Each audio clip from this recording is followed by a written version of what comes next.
Hello मेरे प्यारे दोस्तों, आरके क्लासेज में आप सभी लोगों का स्वागत है। और आज आप लोगों के सामने पृष्ठ रसायन का वीडियो नंबर 6 भाग 6 लेकर के आए हैं। भाग 6 में हम लोगों को टॉपिक का नाम है अधिशोषण के प्रकार। इसके जस्ट पीछे के वीडियो में हमने अधिशोषण के बारे में पहले से पढ़ा चुके हैं, तो कृपया करके हर वीडियो को सीरियल नंबर से देखिए, अच्छे से अच्छा आपको समझ में आएगा। तो चलिए, पृष्ठ रसायन का भाग 6 में हमारा टॉपिक का नाम है अधिशोषण के प्रकार। हमारा जो अधिशोषण की जो घटना होती है वह कितने प्रकार का होता है। तो देखिए, जो अधिशोषण होता है वह तुम्हारा 2 प्रकार का होता है। पहला होता है भौतिक अधिशोषण, फिजिकल एडॉर्प्शन, और दूसरा होता है रासायनिक अधिशोषण, केमिकल एडॉर्प्शन। रासायनिक अधिशोषण, रासायनिक अधिशोषण को ही हम लोग दूसरा नाम देते हैं रसोशोषण। फिर से समझिए, हमारा टॉपिक का नाम है अधिशोषण के प्रकार। अधिशोषण कितने प्रकार का होता है। देखिए, अधिशोषण की घटना 2 तरह से हो सकती है। पहला भौतिक अधिशोषण और दूसरा रासायनिक अधिशोषण। भौतिक अधिशोषण को रसोशोषण भी कहते हैं। भौतिक अधिशोषण को नहीं, रासायनिक अधिशोषण को दूसरा नाम क्या है? रसोशोषण। ये भी नाम आपसे पूछा जा सकता है। तो अधिशोषण कितने प्रकार के हो गए? 2 प्रकार के, भौतिक अधिशोषण और रासायनिक अधिशोषण। भौतिक अधिशोषण क्या होता है, किसे कहते हैं, वो हम लोग अब पढ़ेंगे। तो समझिएगा ध्यान से, भौतिक अधिशोषण क्या होते हैं। देखिए, अधिशोषण कितने तरह से हो सकता है? 2 तरह से, भौतिक अधिशोषण, रासायनिक अधिशोषण। भौतिक अधिशोषण किसे कहेंगे? भौतिक अधिशोषण को समझने से पहले हम लोग समझ लेते हैं आखिर में अधिशोषण होता क्या है। तो देखिए, अधिशोषण के लिए हम बताए थे कि जैसे कि मान लीजिए कि ये कोई पदार्थ का पृष्ठ है। ये पदार्थ का क्या है? पृष्ठ है। इस पदार्थ के पृष्ठ पर अन्य कणों की जुड़ने की जो घटना होती है उसी को हम लोग कहते हैं अधिशोषण।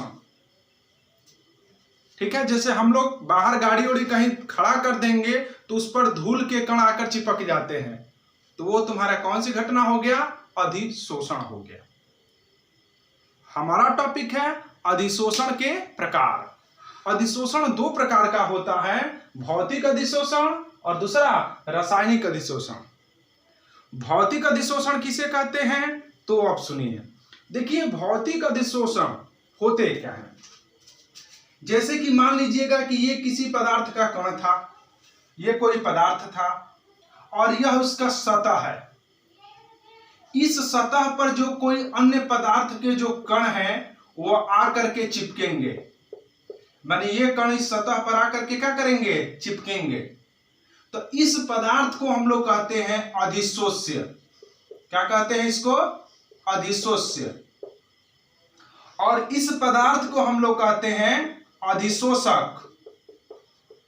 क्या कहते हैं? अधिशोषक।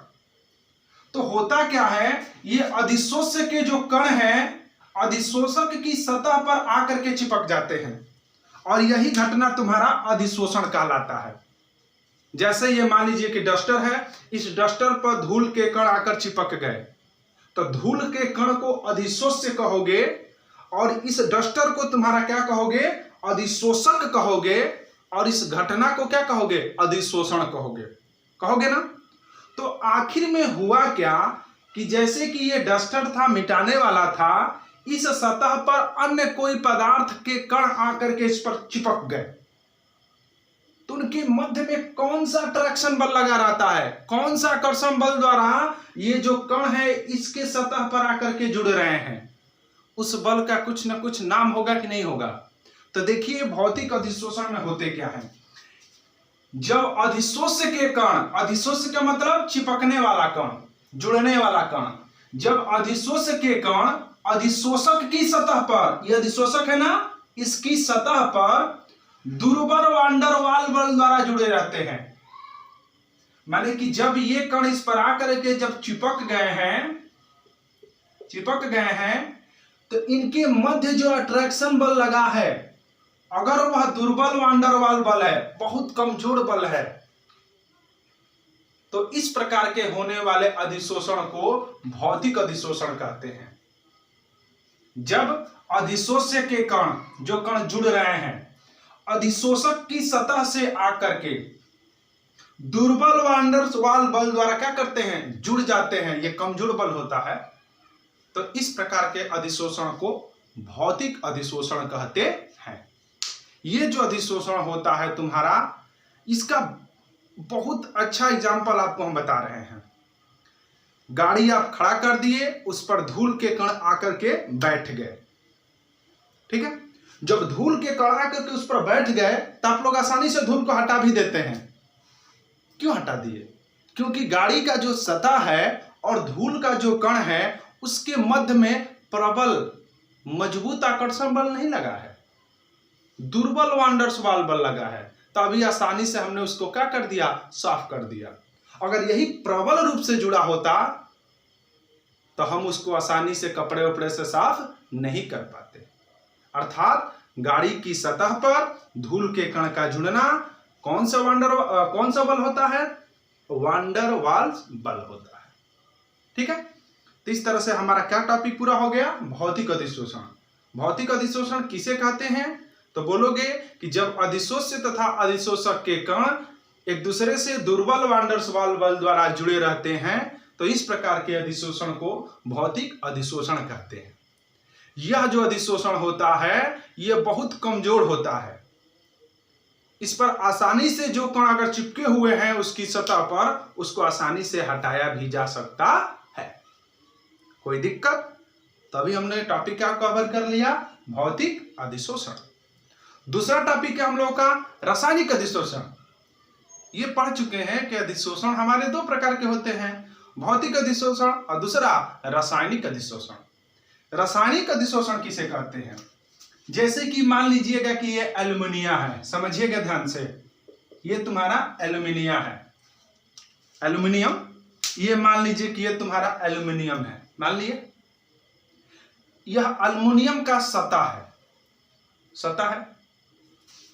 हुआ क्या, ऑक्सीजन गैस बाहर थी, बाहर कौन सी गैस थी, ऑक्सीजन गैस थी। ये ऑक्सीजन गैस इसकी सतह पर आए, ठीक है, इसकी सतह पर आए और आकर के अपना एक लेयर बना लिए, परत बना लिए। तो ये जो लेयर होगा तुम्हारा, वह एल्युमिनियम ऑक्साइड का लेयर होता है। किसकी परत होता है? एल्युमिनियम ऑक्साइड की परत होती है। माने हुआ क्या है, ये तुम्हारे एल्युमिनियम की सतह पर ऑक्सीजन गैस जुड़ा है, ऑक्सीजन चिपका है। ऑक्सीजन के चिपकने से जो ऊपर की सतह पर जो एल्युमिनियम था, वह ऑक्सीजन गैस से अभिक्रिया करके एल्युमिनियम ऑक्साइड की लेयर बना लिया। अर्थात ये जो अधिशोष्य है, इस अधिशोषक की सतह पर जुड़ा है, लेकिन किस बल द्वारा जुड़ा है? रासायनिक बल द्वारा जुड़ा है। अरे भाई, इसमें रासायनिक अभिक्रिया हुई है तभी ना इस पर एक लेयर बना हुआ है। तो इस प्रकार के अधिशोषण को हम लोग क्या कहते हैं? रासायनिक अधिशोषण कहते हैं। कैसे बोलोगे? जब अधिशोष्य के कण, ये ऑक्सीजन गैस अधिशोष्य का कण होगा, अधिशोषक की सतह पर, यह अधिशोषक की सतह है, यह एल्युमिनियम है, यही ना एल्युमिनियम है जी, और यह इसका सतह है और यह ऑक्सीजन गैस है। तो जब अधिशोष्य के कण अर्थात ऑक्सीजन के कण, यहां पर अधिशोष्य का कार्य ऑक्सीजन कर रहा है, तो जब अधिशोष्य के कण अधिशोषक की सतह पर केमिकल बॉन्ड द्वारा, रासायनिक बल द्वारा जुड़े होते हैं, तो इस प्रकार के अधिशोषण को रासायनिक अधिशोषण कहते हैं। माने कि उन दोनों पदार्थों के मध्य एक केमिकल रिएक्शन हो रहा है, केमिकल रिएक्शन होने से नया कंपाउंड बनकर उस पर एक अपना लेयर बन जा रहा है अलग पदार्थ का। किस पदार्थ का? एल्युमिनियम ऑक्साइड का। तो इस प्रकार के अधिशोषण को हम लोग क्या कहते हैं? रासायनिक अधिशोषण कहते हैं। जब अधिशोष्य तथा अधिशोषक के कण एक दूसरे से रासायनिक बल द्वारा जुड़े रहते हैं, तो इस प्रकार के अधिशोषण को क्या कहते हैं? रासायनिक अधिशोषण कहते हैं। कोई दिक्कत? ये जो अधिशोषण होता है, ये बहुत मजबूत होता है। भौतिक अधिशोषण में दुर्बल वान डेर वाल बल द्वारा जुड़े हुए थे, जिसके चलते तुमने आसानी से उसको हटा दे रहे थे। बोलिए, लेकिन एल्युमिनियम की सतह पर ऑक्सीजन आकर के अभिक्रिया कर लिया, अर्थात ऑक्सीजन आकर के चिपक गया, तो एल्युमिनियम ऑक्साइड का उसके ऊपर एक लेयर बन गया। तो अब इस लेयर को तुम सोचोगे कि हाथ से हटा दे, तो हटेगा नहीं। अब उसको तुम हेक्स नहीं आता है मूर्छा उर्चा साफ करने वाला, लोहे पर जंग लगना, उससे रगड़ोगे तब ना वो फिर चमकेगा जी। कोई दिक्कत? तो ये तुम्हारे कौन सा अधिशोषण हो गया? रासायनिक अधिशोषण बहुत मजबूत अधिशोषण होता है, इसको आसानी से अलग हम लोग नहीं कर सकते हैं। लेकिन भौतिक अधिशोषण जो होता है वो तुम्हारा मजबूत नहीं होता है, कमजोर होता है, और इसी के चलते तुम अगर आसानी से उसको तुम लोग हटा भी सकते हो, अलग अलग भी कर सकते हो। कोई दिक्कत? तो एक और एग्जांपल सुनिए इसका रासायनिक अधिशोषण का। मान लीजिए कि हमने एक लोहा खरीद कर लाया मार्केट से, जाहिर सी बात है चमकेगा। जब इसको ऑक्सीजन में छोड़ देंगे, खुले वातावरण में छोड़ देंगे, तो क्या करेगा? उस लोहे की सतह पर ऑक्सीजन वायुमंडल में होता है, ऑक्सीजन गैस, अन्य सभी गैस आकर के उस पर चिपकना शुरू करेंगे, और चिपक करके क्या बना लेगी? जंक बना लेगी। यानी कहने का मतलब यह है कि ये तुम्हारा था आयरन था, ये तुम्हारा क्या था? आयरन था, और वायुमंडल में छोड़ दिए, घर का जो बाहर का वातावरण है उसमें रख दिए 2-4 दिन। तो ये जो वायुमंडल में ऑक्सीजन गैस जो होती है वह लोहे की सतह पर आकर के चिपकना शुरू करती है। तो जब लोहे की सतह पर आकर के चिपकना शुरू हुई तो अधिशोषण हुआ कि नहीं हुआ? उसमें अधिशोषित तुम्हारा ऑक्सीजन गैस हो गया, और अधिशोषक तुम्हारा क्या हो गया? आयरन हो गया। माने ये इस पर आकर के क्या कर रहा है? चिपकता है। तो चिपकने के बाद एक अपना लेयर बना लेता है, वो लेयर तुम्हारा होता है फेरिक ऑक्साइड Fe2O3, जिसको जंग कहते हैं, जंग। यानी कि लोहे के ऊपर जंग लग जाना है, एक तरह से तुम्हारा अधिशोषण का घटना ही हुआ। उसमें ऑक्सीजन में या वायुमंडल में उपस्थित ऑक्सीजन गैस लोहे की सतह पर आकर के चिपकती है, और चिपकने के बाद एक नया पदार्थ बना लेती है Fe2O3, जिसको हम लोग जंग कहते हैं। अर्थात केमिकल रिएक्शन होता है, किसमें? ऑक्सीजन में और ये आयरन में। ठीक है? तो इसमें अधिशोषक और अधिशोषक के कण केमिकल बॉन्ड द्वारा जुड़े रहते हैं, तभी ना कोई रासायनिक अभिक्रिया हुई है जी। समझ में अच्छा आया कि नहीं आया? तो इस तरह से हम लोग क्या पढ़ लिए?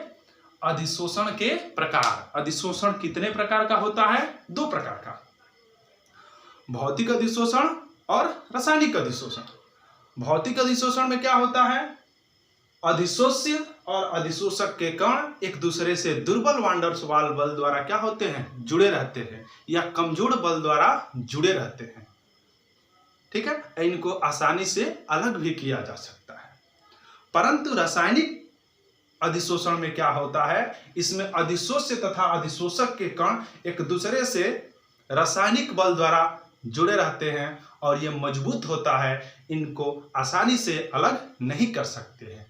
जैसे एल्युमिनियम की सतह पर ऑक्सीजन गैस आकर के चिपकती है, तो एक नया कंपाउंड बन जाता है Al2O3, एल्युमिनियम ऑक्साइड। इसका एक लेयर बन जाता है। किसके कारण इसका लेयर बना? तो ऑक्सीजन गैस के चिपकने के कारण ही लेयर बना। कोई दिक्कत? ये कौन सा बंध हो गया? रासायनिक बंध। याद हो जाएगा ना? रासायनिक अधिशोषण में क्या होता है? अधिशोष्य तथा अधिशोषक के कण एक दूसरे से केमिकल बॉन्ड द्वारा जुड़े होते हैं, और ये बहुत मजबूत होते हैं, इनको हटाया नहीं जा सकता है। तो इस तरह से वीडियो नंबर पार्ट 6 में हम लोग क्या पढ़ लिए? अधिशोषण के प्रकार पढ़ लिए। आगे आने वाला जो वीडियो रहेगा पार्ट 7 जो रहेगा, वह तुम्हारा इन दोनों में अंतर होगा। ठीक है? आप लोग अच्छे से एकदम इसको नोट्स को स्वयं बना करके पढ़िए अच्छे से। धन्यवाद।